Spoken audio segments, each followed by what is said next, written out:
დაგვიზიარეთ, დაგვირეკეთ, მოგვიყევით. ჩვენ ვუსმენთ ერთმანეთს. ზაზა ჭითანავასთან ერთად. ვუსმენთ ერთმანეთს. ტრანსპორტის ტექნიკური მომსახურება ეს არის დღევანდელი გადაცემის თემა. მოგესალმებით, ჟურნალისტი ზაზა ჭითანავა გახლავართ და დღეს ვისაუბრებთ იმ მოახლოებულ სავალდებულო ტექნიკურ შემოწმებაზე ავტომობილებისა და ქვეყანაში სატრანსპორტო კუთხით არსებულ მდგომარეობაზე, ასევე საგზაო უსაფრთხოებაზე, ხოლო ინტერაქტივის კითხვა გვაქვს ასეთი კონკრეტული თქვენი აზრით, რამდენად მომზადებული ვხვდებით სავალდებულო ტექნიკური ინსპექტირების ამოქმედებას მომავალი წლის დასაწყისიდანვე 2921188 2921119 რადიო იმედის პირდაპირ ეთერის ტელეფონის ნომრები ელოდება თქვენ ზარებს, სანამ თქვენ დაგვირეკავთ. მე სტუდიაში ჩვენთან სტუმრად ყოფ ადამიანებთან ერთად დავიწყებ საუბარს. პარტნიორობა საგზაო უსაფრთხოების დამფუძნებელი და გამგეობის თავმჯდომარე ბატონი გელა კვაშილავა იმყოფება ჩვენთან და ასევე ავტოსატრანსპორტო საშუალებების ტესტრების ცენტრის ასოციაციის დირექტორი ბატონი ვაჟა იორდანიშვილი. უღრმესი მადლობა მობრძანებისთვის. მოკლედ დღეს დილიდან გავრცელდა ინფორმაცია, რომ საგზაო მოძრაობის შესახებ კანონიდან იმ ნორმის ამოღება ხდება, რომლითაც გზისთვის ვარგისიანობაზე ტესტირებას 2018 წლიდან საქართველოს ტერიტორიაზე ექსპლუატაციაში არსებული და საქართველოში რეგისტრირებული ყველა ავტოსატრანსპორტო საშუალება უნდა დაექვემდებაროს. ეს იყო ერთ-ერთი პირველი ნიუსი, რომლითაც ასე ვთქვათ გარკვეული ტიპის გაურკვევლობა იყო საზოგადოებაში, რომ დღეს პარლამენტში ამ თემაზე იხილავენ და გაურკვევლობა იყო, რა ხდება, იცვლება კანონი თუ შედის რაღაცა კონკრეტული ცვლილებები.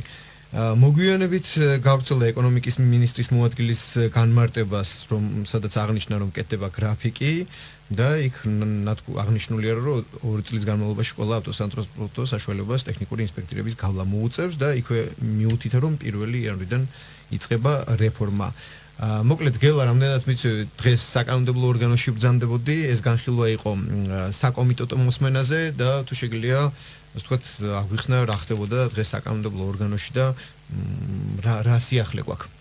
გამარჯობა, პირველ რიგში მადლობა მოწვევისთვის. მინდა გითხრათ, რომ ერთ-ერთი ყველაზე ცხელი თემა ახლა პერიოდული ტექნიკური ინსპექტირების საკითხი, რადგანაც ის ყველას გვეხება და იცით, რომ ერთი თვის წინ გამოქვეყნდა შვეიცარიული კომპანიის მოხსენება, სადაც ის მოთხოვნები იყო გაშღერებული, რაც პერიოდული ტექნიკური ინსპექტირების ცენტრებს და შესაბამისად პერსონალს, მენეჯმენტს მოეთხოვება. თუმცა მინდა აღვნიშნო, რომ ეს ყველა მოხსენებაში, რა ქვია, შეთავაზება და მოსაზრებები, რაც შვეიცარიული კომპანია გვთავაზობს, უნდა დამტკიცდეს რეგლამენტის სახით, მთავრობამ უნდა დაამტკიცოს. აქ არის ორ დიდ რეგლამენტზე საუბარი, ერთი რაც ცენტრებს მოეთხოვებათ პერსონალს და მეორე რაც თვითონ ავტომანქანის მფლობელებს.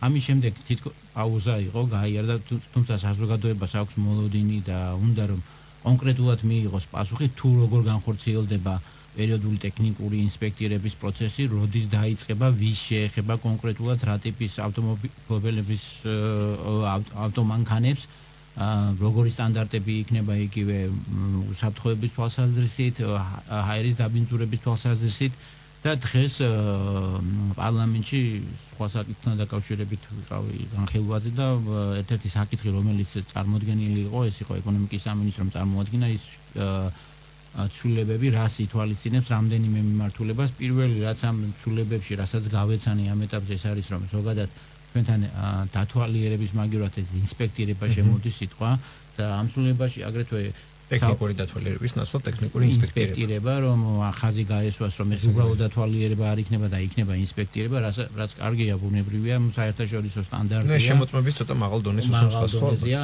აგრეთვე საუბარია იმაზე განმარტებით ბარათში, რომ თვითონ ამ სისტემას იმის გამო, რომ ფაქტიურად 2014 წლიდან ეს არ არსებობდა ეს სისტემა ფაქტიურად შეიძლება ითქვას საკანონმდებლო და ინსტიტუციური თვალსაზრისით თავიდან უნდა მოეწყოს, ხომ, როგორც სისტემა, სადაც ცენტრები, პერსონალი, მომზადება პერსონალის, იგივე შემოწმების სისტემა როგორი იქნება. ამ კანონპროექტში საუბარია, რომ ეს ყველაფერი გათვალისწინებული ასოცირების ხელშეკრულებით და საქართველოს ვალდებულება აქვს, რომ 2018 წლის 1 სექტემბრიდან უნდა განახორციელოს ყველა ავტოსატრანსპორტო საშუალების პერიოდული ტექნიკური ინსპექტირების სისტემის გაშვება და აქ აგრეთვე ისიც იყო ნახსენები, რომ და როგორც შემდგომ გავრცელდა ინფორმაცია, რომ თავიდან ეს პერიოდული ტექნიკური ინსპექტირება შეეხება იმ ავტომობილებს, რომლებსაც უკვე ისედაც კანონით არსებობს, ხო? ეს არის 8 ადგილზე მეტი და 3 ტონა ნახევარზე მეტი ტევადობის მოცულობის მანქანებზე და ყველაზე მთავარი ის არის რომ თუ ერთისთვის წინ იმ ადამიანებმა იმ კომპანიებმა ვინც ამ სფეროში არიან მიიღეს გარკვეული რა ქვია ინფორმაცია თუ როგორი მოთხოვნები იქნებოდა ეხლა ძალიან მნიშვნელოვანია რომ შემდეგი პროცესით სწრაფად განხორციელდეს რადგანაც დრო არ ითმენს და 2018 წლის 1 იანვრიდან უკვე რეალურად უნდა დაიწყოს ამ სისტემის ამოქმედება თუ როგორი მოთხოვნები იქნება აგრეთვე ავტომანქანების ფლობელებისთვის თუ როგორი დაიწყება ეს სისტემა, იგივე ის გრაფიკი როგორ იქნება, ამისთვის მოსახლეობას ალბათ უფრო მეტი ინფორმაცია უნდა მიეწოდოს, ალბათ უფრო მეტი განმარტებები უნდა იყოს მკაფიო რომ დაუშვათ ვინ სად როდის გაივლის ამ შემოწმებას, რადგანაც ჩვენთან ვიცით რომ 24 ორგანიზაცია რომელიც ახორციელებს ასეთ ინსპექტირებას, ხო? უნებრივია მათ როგორც შვეიცარიული კომპანიის მოთხოვნებში აქვს თავიანთი პერსონალის უნდა მოამზადონ ჩემი ინფორმაციით ტექნიკური ინსპექტირების ცენტრები უკვე ახორციელებენ ინვესტიციებს და რომ მოხდეს აი ამ რეგლამენტის უკვე დამტკიცება მთავრობის მიერ არის ძალიან სასწრაფო რადგანაც ბიზნესიც და საზოგადოებაშიც ის გარკვეულობა და ის შეკითხვები მოიხსნას აი ამ პროცესის მიმართ თუ როგორ წავა ეს პროცესი თავიდანვე იყო ნათქვამი რომ ეს პროცესი 2 წელს გასტანს თვითონ ამ სისტემის ვიღანად დანერგვა, თუმცა მინდა აღნიშნო ეს მართალია წლებს მოითხოვდა ბევრ ქვეყანაში, მაგალითად შვედეთში, სხვა ქვეყნებშიც რამდენიმე წელი გაგრძელდა, მაგრამ საქართველოში თუ როგორ გაგრძელდება ეს და მართლა როგორ განხორციელდება ამ სისტემის ძირეული რეფორმა და არ იქნება ის კორუფციული, იქნება კონკურენტულ პრინციპებზე დაფუძნებული, როცა ღირებულებაც იქნება შესაბამისი და მეორე საკითხი რაც ყველაზე მნიშვნელოვანია თუ როგორ მოხდება იმ ძველი ავტომანქანების შემოწმება ეს საკითხი დაისვა დღეს პარლამენტში ერთ-ერთ დეპუტატს გაუჩნდა შეკითხვა და ლეგიტიმური შეკითხვაა რომ დაუშვათ ადამიანმა პირველი მისვლის დროს ვერ გაიარა ტექნიკური ინსპექტირება და მას აქვს რაღაცა გამოსასწორებელი ხომ მეორე მისვლა მას უფასიანი დაუჯდება თუ უფასო მე ვფიქრობ რომ რა თქმა უნდა ეს ფასიანი არ უნდა იყოს ის ფასი რაც თავიდან იქნება რადგანაც ბუნებრივი ადამიანი ვიცი ჩვენ ამ მდგომარეობაცა ეს ავტომანქანების მდგომარეობის კუთხით და ეს არა იმ მოქალაქის რომ იმის გამო რომ არ არსებობდა ეს სისტემა ამის გამო მოხდა იმ ძველი ავტომობილების ის აგრეთვე შეკითხვა დაისვა ღირებულებასთან დაკავშირებით ღირებულება თუ რა ეღირება თვითონ ეს პერიოდული ტექნიკური ინსპექტირების ჩატარება ალბათ ამ კუთხითაც უნდა მოხდეს თავრობის მიერ მკაცრად რაღაც რეგულირება ადმინისტრირება იმ შესაძლოა მაღალი ფასის ხომ რომელიც ან დაბალი ფასის რომელიც უნდა დაწესდეს ამიტომ ყველაზე ალბათ ესეთი კარგი მიდგომა იქნება როცა სისტემა ბუნებრივად განვითარდება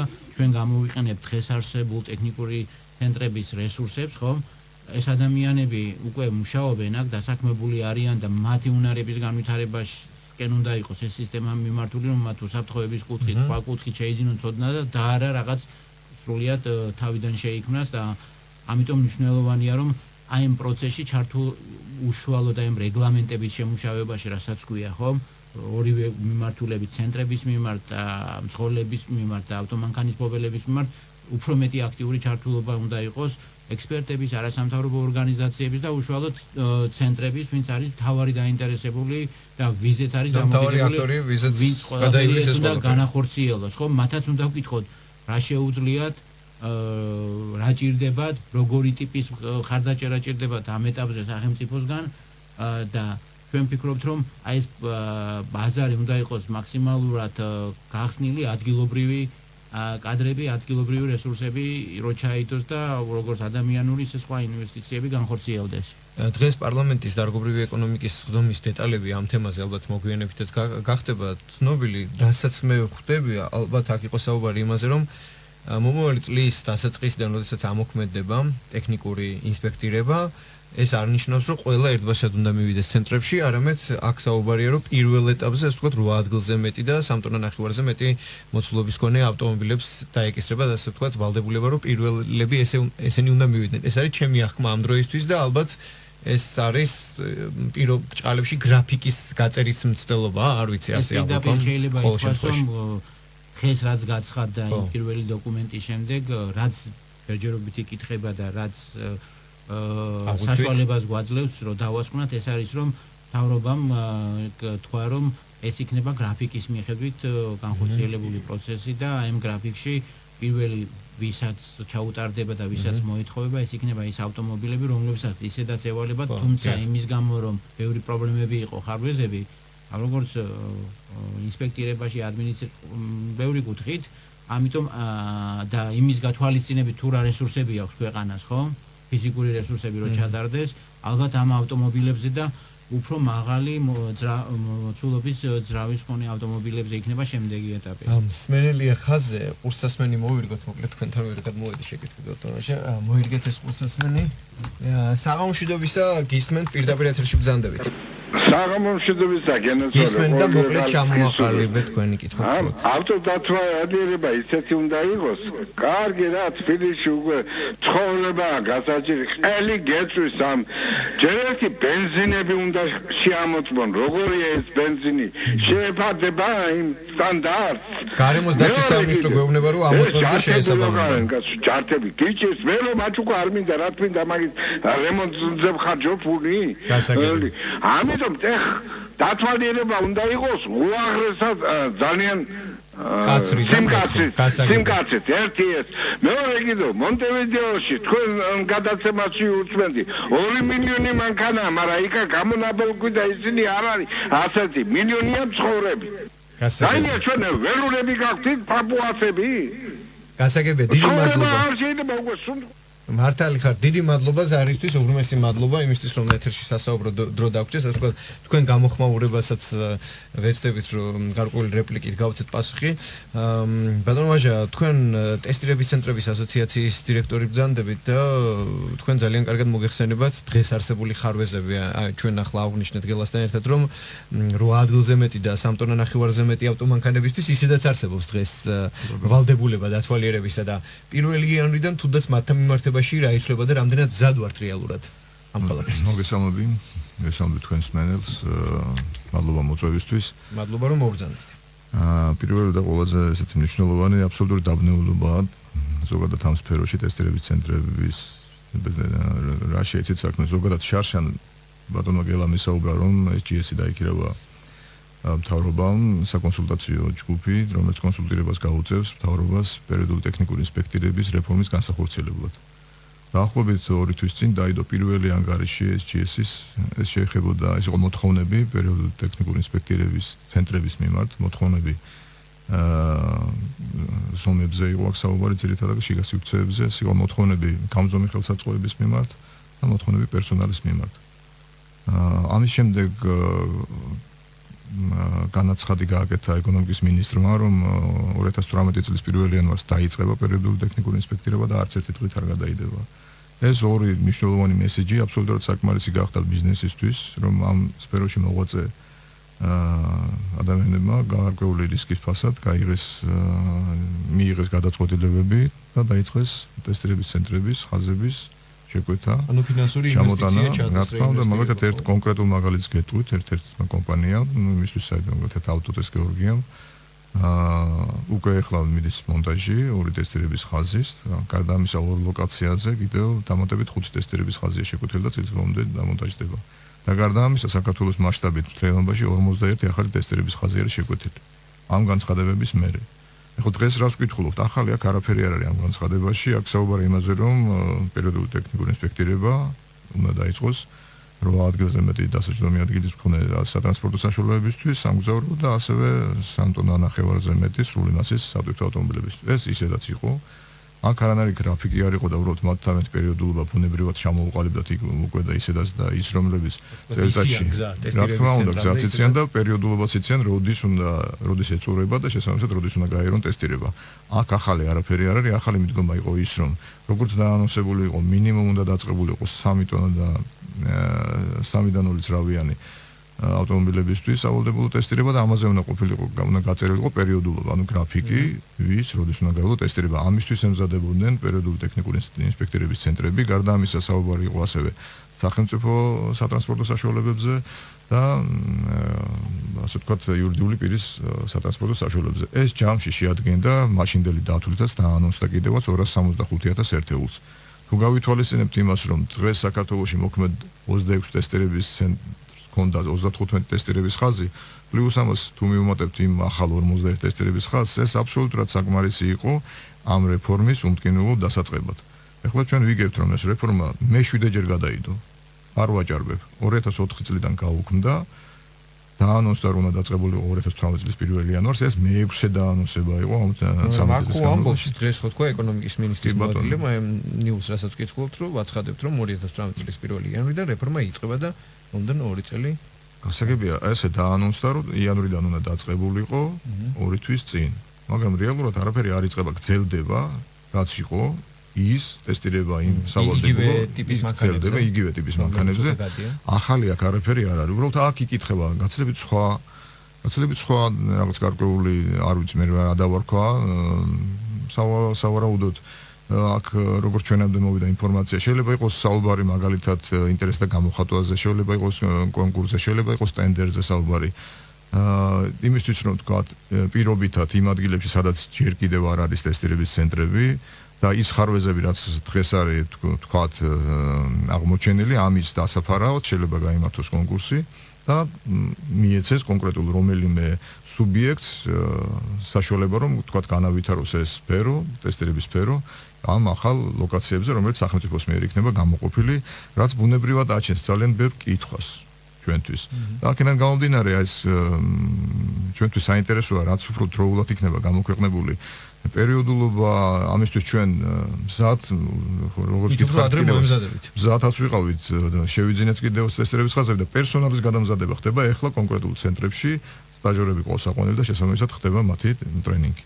მოკლედ იწურება გადაცემის პირველი ნაწილის დრო და მოკლედ რეზიუმე რო გავაკეთოთ, იმედი დავიტოვოთ, რომ დაპირებისამებრ 1 იანვრიდან მომავალი წლისა ტესტირება, ტექნიკური სავალდებულო ინსპექტირება ყველა მანქანაზე ამოქმედება, როგორც დაპირებულია მთავრობის მხრიდან და ძალიან საინტერესოა ტექნიკის გარდა, აღჭურვილობის გარდა მნიშვნელოვანია ის ადამიანური რესურსი, რომელიც უზრუნველყოფს ამ ყველაფერს.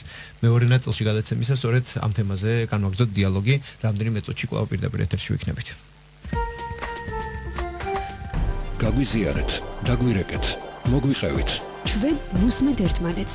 ზაზა ჭითანავასთან ერთად. ვუსმენთ ერთმანეთს. კვლავ პირდაპირ ეთერში გადაცემა ვუსმენთ ერთმანეთს, ჟურნალისტი ზაზა ჭითანავა გახლავართ. დღეს საუბრობთ ტრანსპორტის ტექნიკურ მომსახურებაზე. ინტერაქტივის კითხვა კი შემდეგია თქვენი აზრით, რამდენად მომზადებული ხდებით სავალდებულო ტექნიკური ინსპექტირების ამოქმედებას. 292-11-88 ან 292-11-11-99 რადიო იმედის პირდაპირ ეთერის ტელეფონის ნომრები. მოკლედ ჩვენ გადაცემის პირველ ნაწილში ვისაუბრეთ დღეს პარლამენტში მიმდინარე კომიტეტის სხდომაზე მიმდინარე განხილვის დეტალებზე და ამ მიმართულებით იმედია რომ უფრო ვრცელი დეტალები დღის ბოლოსთვის უკვე ნათელი გახდება და იმედს ვიტოვებთ რომ დაპირებისამებრ მაშინ ამოქმედდება ტექნიკური ინსპექტირება ავტომობილების და სავალდებულო, რომელიც უკვე შეთანხმებულია, გაჟღერებულია მომავალი წლის დასაწყისი.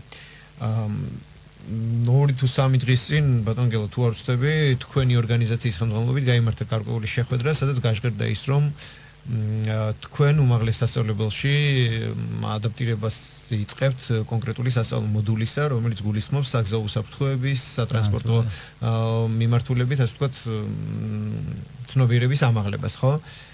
ფაქტია, რომ დღეს ამ მიმართულებით საკადრო დეფიციტი არის. ბატონ ვაჟას პირად საუბრისგან ვიცი, რომ ცენტრებშიც ცოტა ასე ვთქვათ სანთლიცაძებარია ამ სპეციალობის ადამიანები, ხო? ესე იგი, გამოდის, რომ საჭირო დროს შეიქმნა ეს მოდული. მოკლედ რო გითხრათ, რას გულისხმობს? მოდულის მიზანი ის არის, რომ ამ კუთხით საგზაო უსაფრთხოების ზოგადად ტრანსპორტის ორგანიზების დაგეგმარების, იგივე უსაფრთხოების საკითხებთან დაკავშირებით და ეხება უსაფრთხო ინფრასტრუქტურას, უსაფრთხო ავტოტრანსპორტს საქართველოში ცოდნის და ინფორმაციის ნაკლებობა იმ თანამედროვე მიდგომების, რაც უკვე დაინერგა არა მარტო ევროპის ქვეყნებში, არამედ განვითარებად ქვეყნებში და ჩვენ გვინდა რომ აი ამ დეფიციტის ამოვსება მოხდეს როგორც საჯარო მოხელეებისთვის, ისე ახალგაზრდა თაობისთვის, სტუდენტებისთვის, რომლებიც შემდეგ იმუშავებენ სხვადასხვა მიმართულებით როგორც ადგილობრივ ხელისუფლებაში, ისე კერძო კომპანიებში. ყველაზე მთავარი ამ პროექტის ის არის, რომ ეს საკითხი ტრანსპორტი, ინფრასტრუქტურა, ზოგადად უსაფრთხოება მოითხოვს თანამედროვე სტანდარტების დანერგვას და თანამედროვე ტექნოლოგიების გამოყენებას და თუ როგორ უნდა მოხდეს ჩვენი ქალაქების უფრო უსაფრთხოდ მოწყობა და როგორ უნდა მოხდეს თანამედროვე სტანდარტების შესაბამისად უსაფრთხოების სტანდარტების ამაღლება ზუსტად ეს ინფორმაცია იქნება მომზადებული ქართულ ენაზე და მიწოდებული სტუდენტებისთვის და ეს რამდენიმე უნივერსიტეტთან მიდის მოლაპარაკება ჯიპასთან, თბილისის სახელმწიფო უნივერსიტეტთან, სხვა უნივერსიტეტებთან და ჯერ საუბარია ეს მაგისტრატურის სტუდენტებისთვის და ჩვენ გვინდა რომ ეს გახდეს საფუძველი რომ ამ კუთხით საქართველოში დაიწყოს უკვე სამეცნიერო დაწესებულებებში ზოგადად იმ ინსტიტუტებში ინფორმაციის ასაც ქვია გაზიარება, დამუშავება და ამ მიმართულებით ადგილობრივი კადრების მომზადება და განვითარება, რადგანაც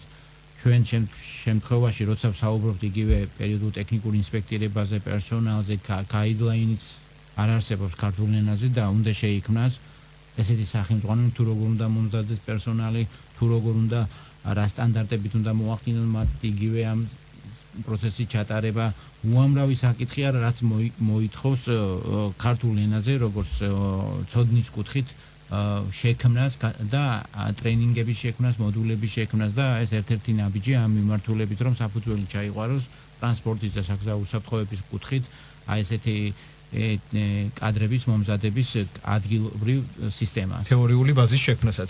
კურსასმენი მოვირგოთ მორიგი მსმენელია ხაზე საღამომშვიდობისა გისმენ და ძალიან მოკლედ თქო ჩამოყალიბოთ თქვენი აზრი თუ კითხვა გისმენთ.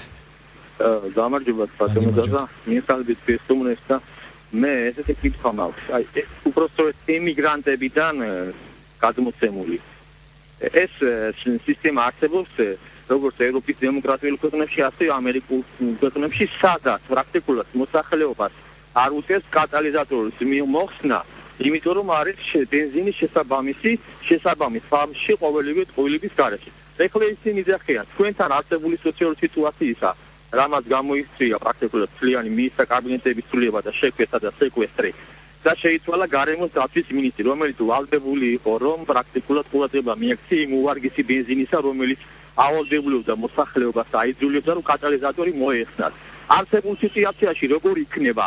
გაგრძელდება ისევ ცუდი ბენზინის, დაბალი ხარისხის ბენზინის გაყიდვა იმასთან დაკავშირებით, რომ კატალიზატორები მოხსნან და დაახოლოთ მხოლოდ მაშინ, როცა მივლენ, როგორც იტყვიან, წეგ დათვალიერებაზე, თუ გამოსწორდება ეს სიტუაცია და ჩაიხსნება კორუფციული სიტუაცია, რომელიც პრაქტიკულად ცუდი ბენზინის გასაღებას შეეხება მაღალი ოქტანოვის გასაგებია.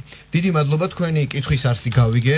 უღრმესი მადლობა, ძალიან სწრაფ ჩქარობთ, იმიტომ რომ ჩავეტიოთ დროში. მე რამდენადაც რაც ინფორმაცია მაქვს, ამის საფუძველზე გავცემ რადიო მსმენელს, ჩვენს ერთგულ რადიო მსმენელს პასუხს. ჩვენ მქონდა სატელეფონო ჩართვა გარემოს დაცვის მინისტრის მოადგილესთან, რომელმაც განმარტა, რომ შესაბამისი სამსახურების მიერ ხორციელდება საწოვის კონტროლი და ის შეესაბამება ევროპულ სტანდარტებს. აი ეს არის პასუხი, რომელიც გარემოს დაცვის მინისტრის მოადგილემ მოგცა. და რაც შეეხება კატალიზატორს საწოვის ცუდი ხარისხის გამო მოხსნის გარდა, ერთ-ერთი მიზეზი კატალიზატორის მოხსნისა არის ფულის კეთებაც. სამწუხაროდ თემა რო განვაგრძოთ, ასე ვთქვათ, ეს არის ის საკითხი, რომელიც ასე ვთქვათ, ერთ-ერთი კონტროლის თემა იქნება ალბათ ტესტირების ცენტრებში, ხო? რაც შეეხება კატალიზატორს, მოკლედ გეტყვით, რომ მოთხოვნა გამონაბოლქვს არის ნორმაზე, აქ ძირითადად მოწოდება ერთი პარამეტრი, ეს არის CO-ს შემცველობა არ უნდა აჭარბებდეს საშუალო სრულ ნორმას, ეს არის 2.5%. რა რეგულაციას მიიღებენ, რომელი რა დაიდება, ეს უკვე ხო მომავალში შეიძლება ვნახოთ და აქ არ არის საუბარი კატალიზატორი აქვს თუ არ აქვს ავტომობილს, უბრალოდ საუბარი იმაზე, რომ CO-ს ნორმას უნდა აკმაყოფილებდეს. გასაგებია. ჩვენ დავუბრუნდეთ თემას, მე წინასწარ შეთანხმებული ვიყავი, ასე ვთქვათ, არსებობს თეგეტა აკადემია, რომელიც შესაბამის კადრებს ამზადებს ამ თემასთან მიმართებაში, რაზე ჩვენ საუბრობდით და ეს ასე ვთქვათ ერთგვარი დასტურია იმისა, რომ ამ მიმართულებით შესაბამისი კვალიფიციური კადრების ნაკლებობა. ახლა ჩვენ ხაზზე ყავს თეგეტა აკადემიის მენეჯერი ბატონი ალექსი ჩიბირაშვილი. საღამომშვიდობისა ბატონო ალექს, კურსასმენი. მოგესალმებით, მიესალმებით სტუმრებს, თქვენს მშენელებს. დიდი მადლობა რომ მოახერხეთ და გვერთვებით. მე როგორც ხვდები, ხო არ ვწდები, თქვენი აკადემია შექმნით იმიტომ, რომ შესაბამისი კადრები არ აყავთ, რომლებიც ავტომობილების ტექნიკურ გამართვაზე იქნებიან, ასე ვთქვათ, მომზადებულნი და პასუხისგებელნი. რამ გამოიწვია აკადემიის შექმნა კერძო ორგანიზაციის მხრიდან დეფიციტმა, რომელიც ბაზარზე არსებობს? თავსახად, ზოგადად მინდა აღვნიშნო, რომ ქართულ ბიზნესს აქვს ესეთი პრობლემა, და ეს არ არის მხოლოდ საავტომობილო სფეროს პრობლემა, ზოგადად ბიზნესს აქვს კვალიფიცირებული კადრის პრობლემა. ეს განსაკუთრებით ჩვენ სფეროში ძალიან მნიშვნელოვანი საკითხია, იმიტომ რომ აქ საუბარი ეხება ძალიან მაღალი დონის ცოდნისა და უნარების შესახებ მოთხოვნებს. ჩვენ გვჭირდებოდა ადამიანები, ვინცაც შეიძლება თანამედროვე ავტომობილებთან ურთიერთობა, ჰიბრიდებთან, მაღალვოლტიან მანქანებთან, ასევე ძალიან მაღალ ტექნოლოგიურ სისტემებთან შეხება, შესაბამისად დღევანდელი არსებული ბაზარი თითქმის ვერ პასუხობს ამ მოთხოვნებს, რომელიც ჩვენ გვაქვს. ამიტომ ბიზნესი გახდა იძულებული გაეკეთებინა ეს უკვე 4 წელია ჩვენ ფუნქციონირებთ და გაეკეთებინა თავისი სასწავლო ცენტრი და ჩვენ ვზრდით კადრებს ჩვენი შიდა საჭიროებებისთვის, როგორც საკითხების მიმართულებით, ასევე ტექნიკური მიმართულებით სხვადასხვა ტიპის მექანიკოსებს, ასე ვთქვათ. აკადემია საკმაოდ ხმამაღალი განაცხადია ამ სასწავლო დაწესებულებისთვის საბოლოოდ რაიმე სახის მიცემას აპირებთ, რაიმე გარდაქმნას ფორმირებას თუ საქმიანობა განახორციელებს. მადლობა. კი ბატონო, ესე იგი, ჩვენი მთავარი ამოცანა არის, რომ ჩვენ სრულფასოვანი საგანმანათლებლო პროფილი ჩამოვაყალიბოთ, ასე ვთქვათ, და თეგეტა აკადემია უკვე ძალიან აქტიურ სამუშაოებს უკვე დაწყებული და გეგმავს 2018 წლიდან იყოს ავტორიზირებული პროფესიული სასწავლებელი კონკრეტულად საავტომობილო მიმართულების პროგრამების განსახორციელებლად. აქ ნიშნავს იმას, რომ ჩვენ გვექნება შესაძლებლობა გავცეთ სახელმწიფოს მიერ აკრედიტირებული დიპლომი, სერტიფიკატი, სასერტიფიკატო კურსების შემთხვევაში, რომელსაც აღიარებს არა მარტო საქართველოს, არამედ ევროპის ნებისმიერი ბიზნეს თუ სახელმწიფო ორგანო. გასაგებია. უღრმესი მადლობა, უკაცრავად რომ ასე მოკლედ საუბრობთ, მაგრამ თავარი არის ჩვენი დიალოგისა, გასაგებია, მადლობა რომ ჩაგვერთეთ. დიდი მადლობა, მსმენელს სამწუხაროდ ვერ მოვასწრებთ, რომ გავიყვანოთ ეთერში, დრო იწურება და ბატონო ვაჟა, თქვენ ბრძანდებით, აი ტესტირების ცენტრების ასოციაციას დავკაცობთ. ასე ვთქვათ, თქვენს კარგად უნდა გრძნობდეთ რა მდგომარეობა ამ მიმართულებით. როცა ველოდებით რომ კანონი უნდა ამოქმედდეს მოკლედ და ტექნიკას ყიდულობს კონკრეტული ორგანიზაცია ემზადება და ადამიანური რესურსის მხრივ როგორ უნდა შევავსოს ეს დეფიციტი?